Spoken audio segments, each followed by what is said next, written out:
Au milieu des décombres de la guerre et de la souffrance qui imprègne Gaza s'élève une voix porteuse d'espoir pour le monde, une voix qui invite l'humanité à soigner les blessures et à tracer un chemin vers la dignité et la paix.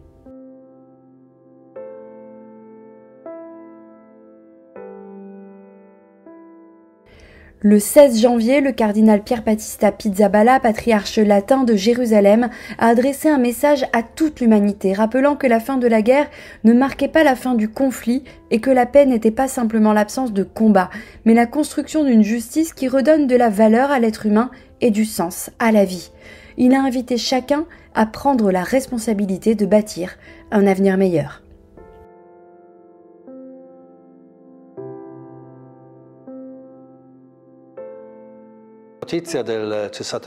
La nouvelle du cessez-le-feu est très positive évidemment, et nous l'attendions depuis longtemps. Ce n'est toutefois pas la fin du conflit, même si une phase importante commence maintenant. Avec la fin des violences, nous devons également bâtir ou rebâtir un semblant de confiance entre les deux parties, afin de résoudre avant tout le grave problème humanitaire à Gaza, et pas seulement là-bas.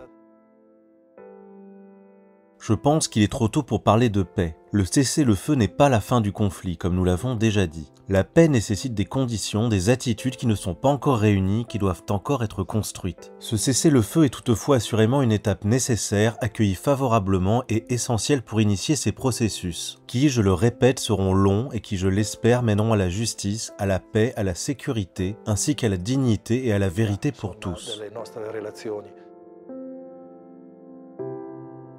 En réponse à une question sur la communauté chrétienne de Gaza, le cardinal a souligné que les chrétiens partageaient la souffrance de Gaza comme tous les autres, car ils font partie intégrante du tissu social de la Terre Sainte et ont traversé les mêmes douleurs et enduré les mêmes conditions difficiles. A Gaza tutti sono stati colpiti da questo conflitto, naturalmente i cristiani non fanno eccezione.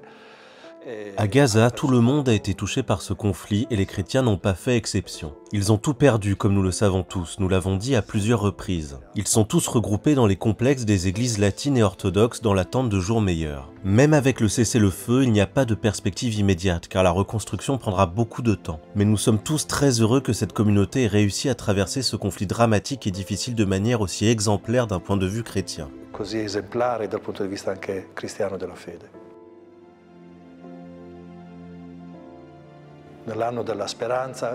Nous sommes dans l'année de l'espérance, le jubilé étant un signe d'espérance. Or, l'espérance a aussi besoin d'actions concrètes et ce n'est que la première étape qui devra être suivie de beaucoup d'autres. Après la guerre, nous devons penser à la reconstruction. La reconstruction matérielle sera très compliquée et prendra beaucoup de temps. Mais il y a aussi la reconstruction des relations qui ont été détruites, de la confiance qui a été profondément blessée, voire mortellement blessée entre Palestiniens et Israéliens. Sans parler des déchirements au sein même des populations respectives, divisées sur le conflit et la manière d'y faire face. Tout cela prendra du temps. Nous ne devons pas oublier la dignité et la vérité dans nos relations. Les délais seront très longs, il ne faut pas se bercer d'illusions, mais il faut s'y mettre dès maintenant.